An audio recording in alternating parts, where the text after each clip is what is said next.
আসসালামু আলাইকুম দর্শক। ঢাকার প্রবল আগ্রহের মুখেও ফ্রান্সের প্রেসিডেন্ট ইমানুয়েল ম্যাক্রো আমাদের প্রধান উপদেষ্টার সঙ্গে বৈঠকে রাজি হলেন না।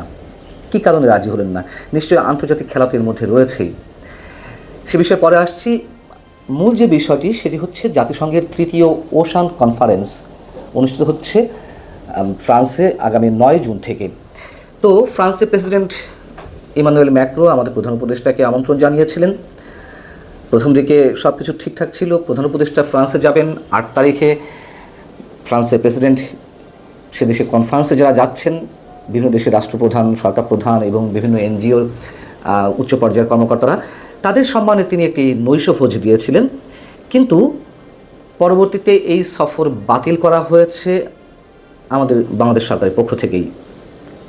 কারণটি হচ্ছে সম্মেলনের সাইড লাইনে ইমানুয়েল ম্যাক্রোর সঙ্গে আলাদা একটি বৈঠকের আগ্রহের কথা জানিয়েছিল বাংলাদেশ সরকারের পক্ষ থেকে।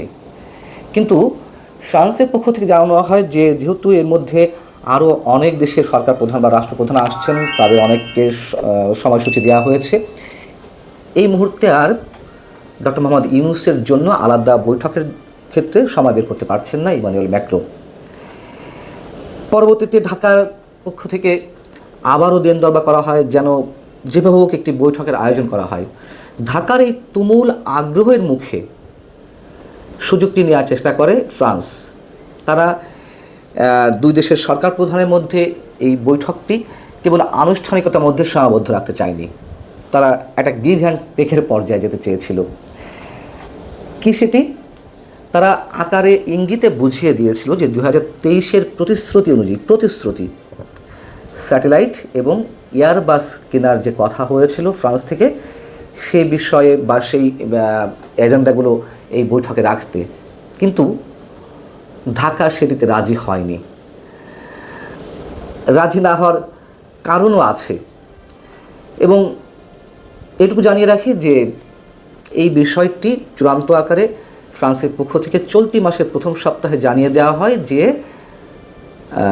সে দেশের প্রেসিডেন্টের সঙ্গে ডক্টর মোহাম্মদ ইউনূসের বৈঠক সম্ভব হচ্ছে না, এবং তার পরবর্তীতে আমাদের সরকার প্রধানের পক্ষ থেকে তার সফরটি বাতিল করা হয় আনুষ্ঠানিকভাবে।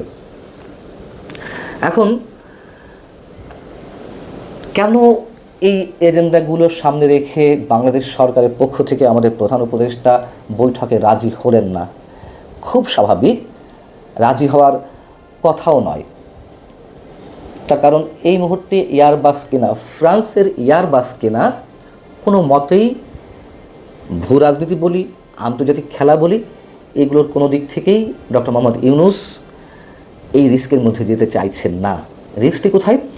আপনাদের নিশ্চয় মনে আছে 2024-এর 7 জানুয়ারি নির্বাচনের আগে যখন একটা ফ্রি, ফেয়ার, ইনক্লুসিভ নির্বাচনের জন্য যুক্তরাষ্ট্রের পক্ষ থেকে প্রবল চাপ ছিল, তার মধ্যেও যুক্তরাষ্ট্রের নিযুক্ত বাংলাদেশের যে রাষ্ট্রদূত পিটার হাস, তিনি বেশ দৌড়ঝাঁপ করছিলেন যুক্তরাষ্ট্রের উড়োজাহাজ নির্মাতা প্রতিষ্ঠান বোয়িংয়ের বিমান বিক্রির জন্য। এটিকে তারা নির্বাচনী ইস্যুটাকে অনেকখানি ক্যাশ করতে চাইছিল। সেটি যখন সম্ভব হলো না, 2024-এর 7 জানুয়ারি নির্বাচন হয়ে গেল, যুক্তরাষ্ট্র কিংবা লন্ডনের পক্ষ থেকে, ব্রিটেনের পক্ষ থেকে এই নির্বাচনকে বৈধতা দেওয়া হলো না। তারপরেও পিটার হাস 2024-এর 7 জানুয়ারি নির্বাচন, তথাকথিত নির্বাচনের মাধ্যমে গঠিত সরকারের বিভিন্ন পর্যায়ের মন্ত্রীর সঙ্গে দিন দরবার করে যাচ্ছিলেন। ইস্যুটি ছিল বোয়িংয়ের বিমান বিক্রির। তো এর মধ্যে কি হয়েছিল এটিও নিশ্চয় আপনাদের মনে আছে 2024-এর নির্বাচনের আগে 2023-এ ফ্রান্সের প্রেসিডেন্ট ইমানুয়েল ম্যাক্রো একদিনের সফরে বাংলাদেশে এলেন। আসার পরে তিনি এয়ারবাস বিক্রির প্রসঙ্গটি তুললেন। তৎকালীন প্রধানমন্ত্রী শেখ হাসিনা মৌখিক প্রতিশ্রুতি দিয়েছিলেন, মৌখিক, লিখিত নয়, কিন্তু হয়তো প্রসঙ্গক্রমে বলেছেন যে হ্যাঁ কেনার ইচ্ছা আছে, দেখি। সেটিকে আবার ক্যাশ করলেন ইমানুয়েল ম্যাক্রো। তিনি ফ্রান্সের উদ্দেশ্যে উড়ে যাওয়ার আগে যে সংবাদ সম্মেলনটি অনুষ্ঠিত হলো, সেই সংবাদ সম্মেলনে সাংবাদিকদের সামনে বলে ফেললেন যে ফ্রান্সকে বাংলাদেশ কথা দিয়েছে 10টি এয়ারবাস কেনার জন্য। বাংলাদেশ সরকারের পক্ষ থেকে একটা নীতিগত সিদ্ধান্ত নেওয়াও হয়েছিল যে 10টি এয়ারবাস কেনা হবে ফ্রান্সের পক্ষ থেকে। পরবর্তীতে বিমানের বোর্ড সভায় অনুমোদন দেওয়া হয় 4টি এয়ারবাস কেনার। প্রতিটি এয়ারবাসের দাম $1,180,000,000। হিসাব করে দেখুন যে কত টাকা পড়ে বাংলা টাকায়।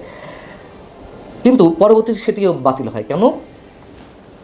প্রথম যে কারিগরি মূল্যায়ন কমিটি তারা 6-9 দেখিয়েছিল যেটি লাভজনক হবে, এটি এই হবে, কিন্তু পরবর্তীতে এটি সন্দেহজনক অবস্থান থেকে আবারও কারিগরি মূল্যায়ন কমিটি পুনর্গঠন করা হয়। তারা বলে যে এটি বাংলাদেশের জন্য খুবই ক্ষতিকর হবে, খুবই লোকসানের পর্যায়ে যাবে।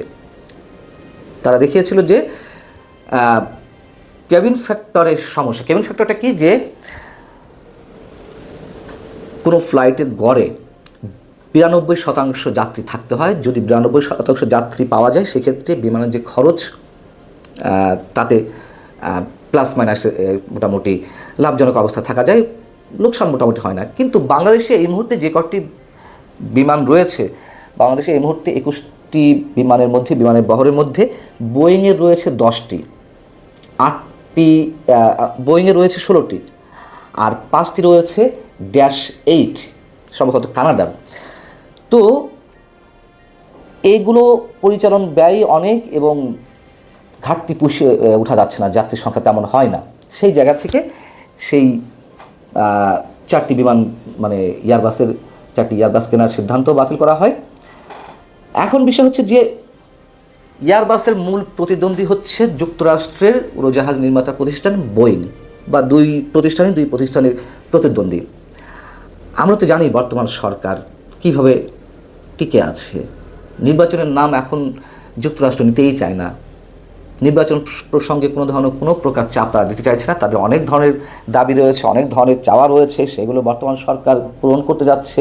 নানান বিষয় তো আছে, করিডর থেকে শুরু করে ইত্যাদি ইত্যাদি। অর্থাৎ যুক্তরাষ্ট্রের সমর্থনেই ডক্টর মোহাম্মদ ইউনূস প্রধান উপদেষ্টা নির্বাচিত হয়েছেন, নির্বাচিত মানে প্রধান উপদেষ্টা পদে বসেছেন, এবং ক্ষমতা টিকিয়ে রাখতে যুক্তরাষ্ট্রের কাছে নতি স্বীকার করছে বিভিন্ন ক্ষেত্রে, এরকম কথা তো প্রচলিত রয়েছে। সেই জায়গা থেকে নিঃসন্দেহে এই মুহূর্তে ফ্রান্সের এয়ারবাস প্রসঙ্গে কোনো ধরনের আলোচনা ডক্টর মোহাম্মদ ইউনূস নিরাপদ বোধ করছেন না, যার কারণে এটা আমার মনে হয় যে চূড়ান্ত পর্যায়ে বাতিল করা হয়েছে। এখন